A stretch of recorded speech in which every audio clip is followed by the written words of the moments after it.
Merci la technique. On peut applaudir la technique parce que c'est quand même plus simple quand ça fonctionne. Puis là, on a besoin d'intercession pour le PowerPoint. Hein. Non, ça va venir, pas de souci. Ok, magnifique. Bon, je crois que le Seigneur veut parler ce soir. Quitte à se répéter, vous savez, Jésus dit en vérité, hein, des fois il rappelle les choses pour qu'on les saisisse bien. Et je crois qu'il a un message ce soir dans les paroles qui ont été données, notamment celles de toi, André. Je me suis demandé si tu avais regardé mes notes. Mais le Saint-Esprit sait ce qu'il veut faire, ça me rassure.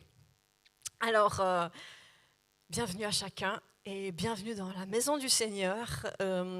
En début d'année, nous avons partagé la vision de notre Église pour 2026 que Dieu a déposée sur nos cœurs.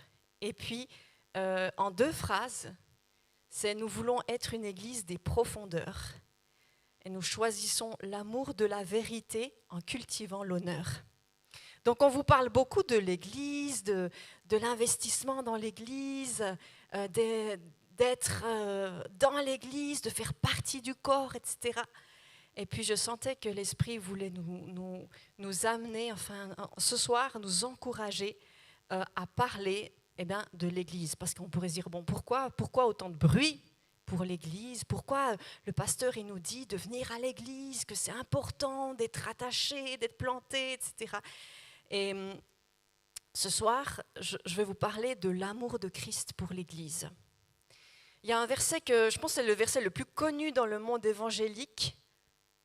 Jean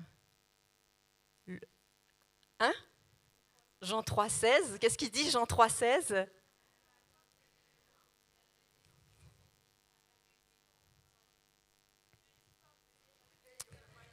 Alors, il y en a qui connaissent, il y en a qui disent rien, alors on va écouter. Car Dieu a tant aimé le monde qu'il a donné son Fils unique afin que quiconque croit en lui ne périsse point mais ait la vie éternelle. Alléluia. Donc, oui, on peut applaudir les élèves. Dieu aime le monde. Et ça, c'est une bonne nouvelle parce que sinon, nous, on n'aurait jamais reçu Jésus. Hein. Dieu aime le monde. Mais vous savez qu'il y a un verset qui... Voilà, la vision. J'avais préparé une belle image avec Lia. Je me mets à Lia, vous voyez.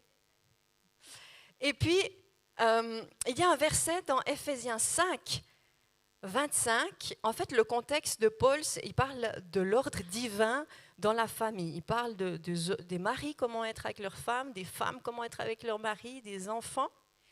Et puis, Ephésiens, voilà, ça, le titre, l'amour de Christ pour l'Église. On le voit dans ce verset, Marie, aimez vos femmes comme Christ a aimé l'Église. Il s'est livré lui-même pour elle afin de la sanctifier par la parole, après l'avoir purifiée par le baptême d'eau, afin de faire paraître devant lui cette Église glorieuse, sans tache ni ride, ni rien de semblable, mais sainte et irrépréhensible. Alors, on ne va pas parler de la relation homme-femme, je voulais aller en fait pour découvrir le cœur de Jésus pour l'Église. En fait, Christ a aimé l'Église. Christ a aimé l'Église au point qu'il s'est livré pour elle. C'est-à-dire qu'il a donné sa vie à la croix pour elle. Et l'Église est née dans les douleurs de l'enfantement de Christ à la croix. Il s'est livré lui-même pour elle.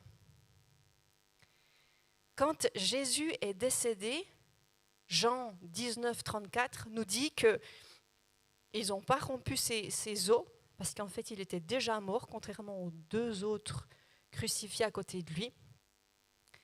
Un soldat lui enfonça sa lance dans le côté, et aussitôt du sang et de l'eau en est sorti. Et si on retourne à la Genèse pour voir cette histoire de côté, vous vous souvenez que vous l'avez lu parce que vous ne vous souvenez pas, vous n'y étiez pas. Mais Dieu a formé Adam, et Adam, il avait à l'intérieur de lui le masculin et le féminin, jusqu'à ce que Dieu dise, il n'est pas bon que l'homme soit seul, je vais lui donner une aide semblable à lui-même. Et donc, il est dit, Genèse 2, 21, l'Éternel Dieu plongea l'homme dans un profond sommeil, donc Adam, pendant que celui-ci dormait, il prit une de ses côtes et referma la chair à la place. Le verset 22 nous dit qu'il forma Ève à partir de la côte d'Adam. Et Ève est sortie du côté. Vous suivez? Ok. Hein, parce que je ne veux pas tout dire. C'est le mystère. Vous savez, il faut aller chercher les choses. Si tu veux les connaître, il ne faut pas rester en surface. On veut être une église des profondeurs. On veut creuser, jusqu'à ce qu'on trouve la source d'eau vive, en fait. Et Proverbe 25 dit, le verset 1, il dit que la gloire de Dieu, c'est de cacher les choses. La gloire des rois, c'est de sonder les choses, de trouver les choses. Donc Dieu, il cache, il donne des indices, il fait un peu la chasse au trésor, il nous met sur la piste. Et c'est à nous de dire, j'ai goûté ça, je veux aller plus loin. Où c'est que... Et tout d'un coup, on découvre ces mystères de la naissance de l'Église quand Jésus s'est livré pour elle et il l'a purifiée dans l'eau et dans le baptême d'eau, et il est sorti de l'eau et du sang. C'est ce qui se passe dans un accouchement. Donc Jésus, il a comme accouché l'Église à la croix. Elle est sortie de son côté. C'est fort, hein? Souvenez-vous, Adam et Jésus, et puis Ève et l'Église. On va faire ces parallèles aujourd'hui. D'ailleurs, il est dit de Jésus qu'il est le nouvel Adam. Donc, qui l'Église? En fait, ça vient d'où l'Église? La première fois qu'on voit ce mot, c'est dans Matthieu 16, où Pierre, il a la révélation que Jésus est le Christ, ça veut dire le Messie, ça veut dire celui qui est oint, que Dieu a choisi, qui a reçu l'onction messianique du Sauveur du monde. Et Jésus lui dira, Pierre, c'est pas par la chair et le sang que tu réponds, mais c'est par l'Esprit, c'est une révélation de l'Esprit ce que tu dis. Et suite à cette déclaration de Pierre, Jésus lui dit, moi je te dis que tu es Pierre et que sur cette pierre, je bâtirai mon église et que les portes du séjour des morts ne prévaudront point contre elle. Prévaudront, ça veut dire triompheront. Les portes de l'enfer ne triompheront pas sur l'église. Il dit ensuite, très intéressant, le verset 19, « Je te donnerai les clés du royaume des cieux. Ce que tu lieras sur la terre sera lié dans les cieux, et ce que tu délieras sur la terre sera délié dans les cieux. » Donc, voilà, je vous le disais, la première fois que ce mot, il le dit, c'est là. « Je bâtirai, il dit, mon église. » En fait, il a parlé en araméen, mais le texte du Nouveau Testament, c'est en grec, c'est « ecclésia ». Et quand les gens présents ont entendu ce « ecclésia », ils ont tout de suite compris de quoi il s'agissait. Parce que « ecclésia », c'est un mot politique, juridique, militaire, qu'on utilisait couramment dans la société grecque, dans la société romaine. Ecclésia, ça veut dire assemblée, une assemblée gouvernementale, ou bien à une échelle un peu plus petite, l'assemblée communale. Ça a une dimension de convocation, parce que ecclésia, c'est formé de ek et clésia, dont ek, c'est un préfixe qui veut dire hors de, et puis clésia, c'est un verbe, c'est le radical du verbe kaleo, qui veut dire appeler. Donc littéralement, ecclésia, quand tu dis l'ecclésia, l'église, c'est celle qui est appelée, ou bien ceux qui sont appelés hors d'eux, qui ont été appelés hors d'eux. Donc, ça a une dimension de séparation, parce que si on étudie, si vous venez à Gospel Connect, écoutez le cours sur l'église, là on dissèque le mot, Et on voit en fait que c'est qui appelle? Eh bien, c'est Dieu qui appelle ceux qui appartiennent à Jésus-Christ à sortir, appelés hors d'eux. Donc hors de quoi? Sortir de quoi? Sortir, en résumé, des ténèbres de ce monde. Donc le mot ecclésia, c'est vraiment quelque chose comme je disais, de gouvernemental, de juridique, avec ces notions de séparation, plutôt et avant d'union. Des fois, on dit « Ah, l'Église, c'est ensemble ». Ben oui, ça produit ensemble, mais ça avait une notion, on se séparait. Et en fait, historiquement, on retourne un petit peu en arrière, il faut savoir que l'Ecclésia, c'était l'assemblée législative donc, qui élaborait et qui faisait appliquer les lois. Elle représentait une instance gouvernementale et elle durait toute la journée. On revient en arrière au IVe siècle, imaginez-vous, à Athènes. Eh bien, cette ecclésia, elle commençait à l'aube et il y avait un drapeau qui était hissé. C'était un signal pour dire « Oh, on est appelé, on est convoqué, il y a une rencontre ». Le drapeau, et ensuite il y avait le héros, cet officier chargé d'annoncer publiquement les nouvelles, qui criait, qui appelait la population grecque à venir sur le Pnyx, cette colline à Athènes, où se passait cette convocation, cette assemblée gouvernementale. Et là, on parlait des choses qui concernaient le territoire, qui concernaient la ville, qui concernaient la région. Donc, les gens qui étaient concernés parce qu'ils étaient grecs, ils se rendaient à cette ecclésia, à cette assemblée gouvernementale. Et puis, s'ils étaient en train de faire autre chose, ben, ils s'arrêtaient à ce double signal du drapeau et du héros pour dire on s'arrête et on y va. Et l'ecclésia donc, s'occupait du gouvernement de la cité, du territoire et des affaires extérieures aussi. On parlait à ce moment-là des alliances, de l'envoi d'ambassades, on parlait de la paix, de la guerre. Donc vous voyez que c'est très militaire. Je vous disais que c'est un terme militaire. D'ailleurs, comme Ève, qui est sortie du côté d'Adam, elle est aussi militaire. Pourquoi je dis ça? Parce que je vais lui donner une aide semblable à lui, c'est un bouclier militaire, c'est Ezer en hébreu, et c'est un bouclier militaire. Donc vous voyez qu'en fait, il y a une dimension de on va conquérir des territoires. On n'est là pas au pays des bisounours à se faire des bisous, mais on a une mission. Et l'ecclésia, quand Jésus dit « je bâtirai mon église », il est en train de dire « je vais bâtir cette assemblée gouvernementale qui va régner sur le territoire ». Parce qu'il y a des gens captifs qu'il faut aller libérer. C'est la guerre des territoires. Oui, mais contre la puissance de l'ennemi. Parce qu'Adam, il s'est laissé avoir et les clés qu'il avait reçues pour gouverner la terre, il les a cédées à Satan. Donc il faut aller les récupérer du terrain. Enfin, Jésus il a récupéré les clés en allant dans le séjour des morts. Mais maintenant, il faut aller récupérer ce territoire et l'amener dans le royaume, dans la culture du royaume. Parce que à l'époque romaine, dans l'Empire romain, les Romains, ils avaient des envoyés, ce qu'on appelait en fait des apôtres, ça veut dire apostolos, c'est envoyé, chargé de mission, et les Romains les envoyaient dans les territoires qui avaient été conquis pour y amener la culture de Rome. Donc on y amenait la langue, on y amenait la façon de penser, on y amenait la façon de construire, pour que l'empereur, quand il arrive dans ces territoires conquis, qui n'ont rien à voir à la base avec Rome, ils disent « Ah, je suis à la maison, je suis à Rome ici ». Et c'est la même pensée.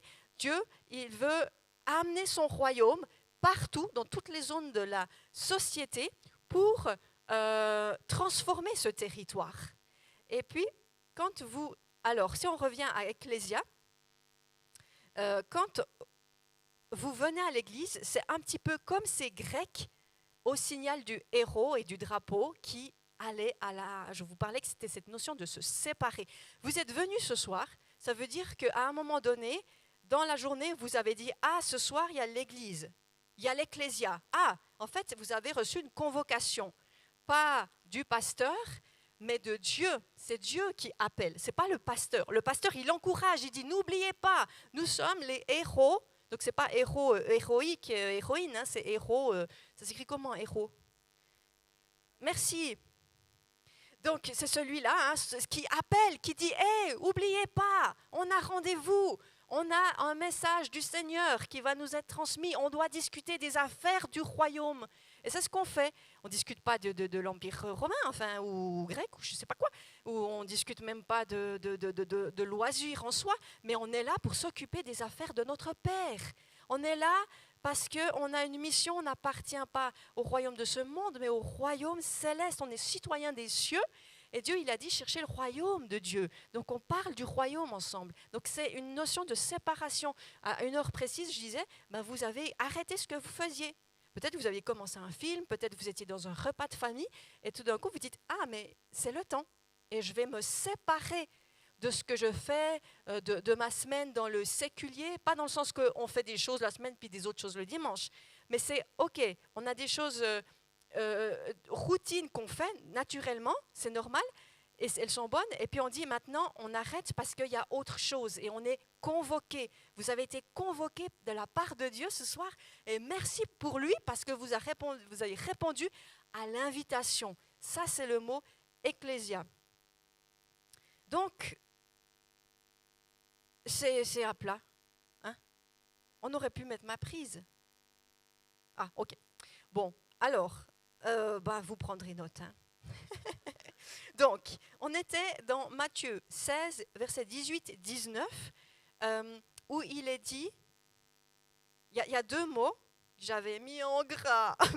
Bon, alors, ça disait donc, je bâtirai mon église, et puis après, il a dit, je te donnerai les clés du royaume des cieux.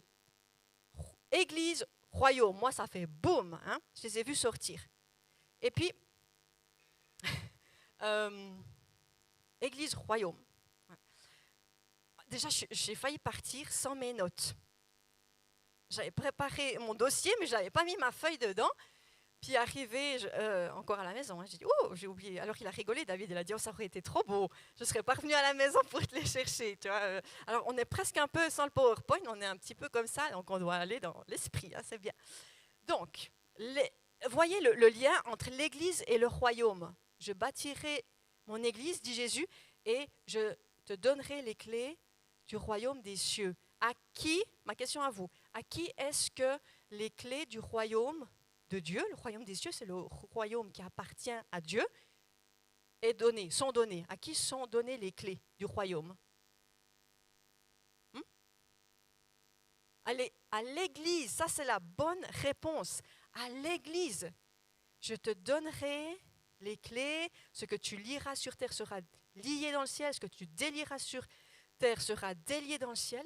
Dieu est en train de dire, je te donne à toi, Église, les clés du royaume.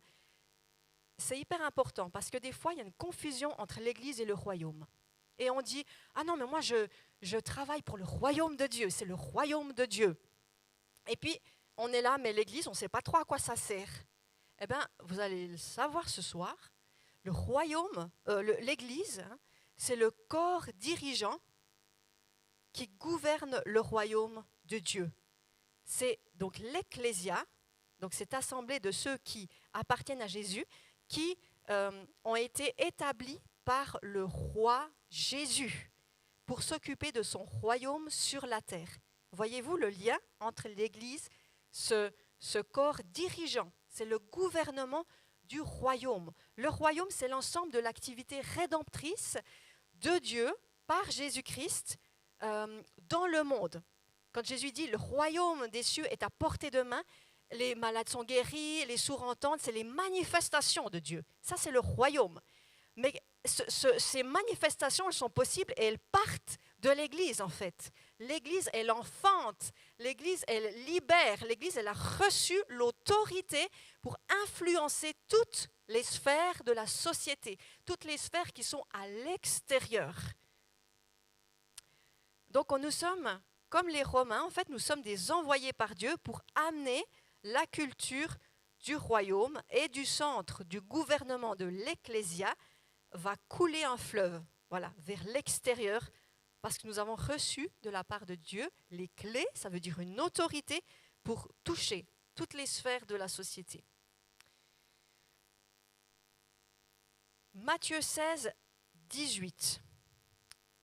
Tu es Pierre et sur cette pierre, je bâtirai mon église et les portes du séjour des morts ou de l'enfer ne prévaudront pas sur elle.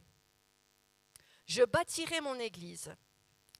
Alors, l'église, ecclésia, ce n'est pas une idée humaine, ce n'est pas une invention, une institution humaine, mais elle est bien issue de la volonté de Jésus. Je bâtirai mon église, a dit le Christ. Et en fait, il y a ce mystère de l'église. Paul, dans Éphésiens 5, quand on a lu que Jésus a aimé l'église, le Christ a aimé l'église, eh bien, Paul, il dit, c'est le mystère de l'église. Je le vois, Paul, qui, waouh, il se gratte la tête et en même temps, il découvre des mystères. Paul, il nous révèle le mystère de l'église. Il dit, en fait, que c'est le plan que Dieu avait pour que les païens deviennent cohéritiers ensemble avec les Juifs. Parce que vous savez que le salut vient des Juifs. Dixit Jésus. C'est les paroles de Jésus. Il a dit, le salut vient des Juifs.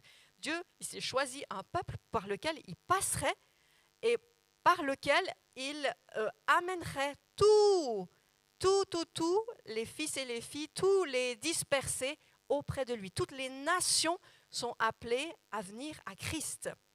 Et ça, c'est le mystère de l'Église. L'Église, il a posé Dieu comme ce plan parfait pour rajouter tous ceux qui ne connaissent pas Jésus à Jésus. C'est le plan pour inclure donc, les chrétiens issus du monde païen à l'alliance d'Israël et aux bénédictions. Ça, c'est le mystère de l'Église. On le sait maintenant, c'est plus un mystère, c'est un mystère à découvrir, c'est waouh! Et puis, déjà, mon Église. Jésus dit, je bâtirai mon Église. Ça veut dire que c'est l'Église de Christ. Ce n'est pas l'Église de Claudia, ce n'est pas l'Église de David ou qui que ce soit. C'est l'Église qui appartient à Christ parce qu'il l'a acquise au prix de son sang. Dans son côté est sorti de l'eau et du sang. Il s'est livré pour elle. Il l'a acquise au prix de son propre sang. Donc il a tous les droits du propriétaire, celle de lui donner son nom, l'Église de Christ. Jésus, il dit, je bâtirai. C'est qui bâtit? C'est lui qui est l'architecte, le constructeur de l'Église. Donc il rassemble les pierres, après les avoir cherchées dans la carrière du monde, il les a nettoyées, il les a taillées, il les a adaptées, chacune à sa place, et puis il les cimente ensemble, les unes aux autres. Parce que l'Église, c'est, comme la parole d'André nous disait, c'est des gens, ce n'est pas un bâtiment. Constantin, l'empereur Constantin au IVe siècle, avant lui, c'était une famille, l'Église. On vivait l'Église comme une famille. Et après lui, on l'a vécu comme un bâtiment. Il a changé le nom, il a dit non, l'Église, maintenant c'est un bâtiment fait de pierre, avec beaucoup d'ordre, de rigueur. Et l'Église a perdu toute sa vie. Elle a vécu des choses, mais l'essence même qui la faisait vibrer, elle est partie. À ce moment-là, c'est triste, hein? Et on est en train de récupérer tout ça. Quand on est dans des révélations de ça, on est en train de dire, ah, mais l'Église, c'est plus que, ben oui, c'est plus qu'un bâtiment, c'est plus qu'un programme, c'est plus que, vous voyez.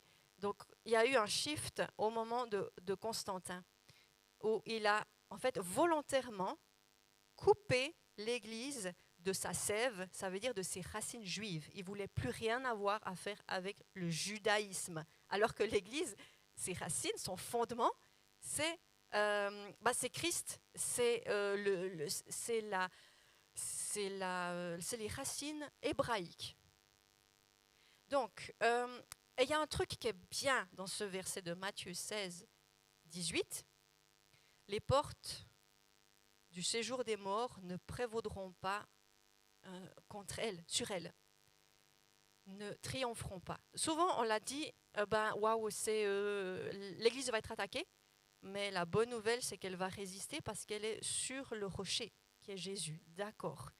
Mais si on étudie un peu cette phrase, on trouve encore le mystère un peu plus profond, et on dit, waouh, en fait, c'est une Église offensive. L'Église est offensive. Guerre des territoires. L'Église est offensive. Pourquoi ? Parce que les portes, à cette époque-là, c'était pour protéger. Les portes de la ville étaient là pour protéger la ville. On les ouvrait le matin, les gens faisaient ce qu'ils devaient, ils allaient au champ, il y avait un va-et-vient qui était sécurisé quand même. Le soir, on refermait les portes. Il fallait être à l'intérieur de la ville qui nous protégeait. Ces portes, elles protégeaient. Et puis là, ce n'est pas les portes de la ville, ce n'est pas les portes de la vie, c'est les portes de l'enfer qui ne triomphent pas. C'est-à-dire qu'il y a l'enfer, il ferme ses portes et il garde les gens captifs. Il y a des prisons et il y a des lieux de captivité dans lesquels les gens sont. Vous en connaissez tous. On a intercédé pour les familles avant. Vous connaissez vos voisins, vous savez qui sont encore tenus par les chaînes de l'enfer, qui ne sont pas encore dans le royaume de son Fils bien-aimé, donc du Père, le royaume de lumière. Il y a le royaume des ténèbres. Et bien, en fait, ce verset, il nous dit en fait que ces portes-là, elles vont pas triompher. Donc, si c'est pas l'enfer qui triomphe, c'est qui triomphe ? C'est Jésus. Moi, j'ai envie de dire, c'est l'Église. Alors, bien sûr que c'est Jésus dans l'Église parce qu'il passe en elle, mais les portes de l'enfer ne triompheront pas sur elle, c'est sur Jésus en fait dans le texte. Donc on a une Église offensive qui va récupérer des territoires, qui récupère le terrain, qui va libérer les âmes captives, qui va les chercher. On a chanté, ce soir ça me faisait tellement écho, déclarons-le sur les monts, Jésus dans les rues, Jésus dans les ténèbres, déclare, va chercher, ces portes elles doivent céder, pas à toi tout seul, mais à l'Église. C'est l'Église. C'est l'Église. Et on ne parle même pas du royaume, c'est l'Église ensemble. L'Église, donc les rachetés, ceux qui se réclament de Christ ensemble, ils forment une armée. Et j'aime bien Bonnke, l'évangéliste Bonnke, qui disait « Piller l'enfer et peupler le ciel ». C'était un petit peu son mot d'ordre. Il disait « Piller l'enfer ». On va chercher dans l'enfer les âmes qui sont tenues et on peuple le ciel, en fait, des âmes pour le ciel. Donc, cette Église, elle va pas être vaincue. Déjà, elle est vainqueur sur le diable. Les portes de l'enfer ne prévaudront pas sur elle. Acte 12, Pierre, il se retrouve en prison.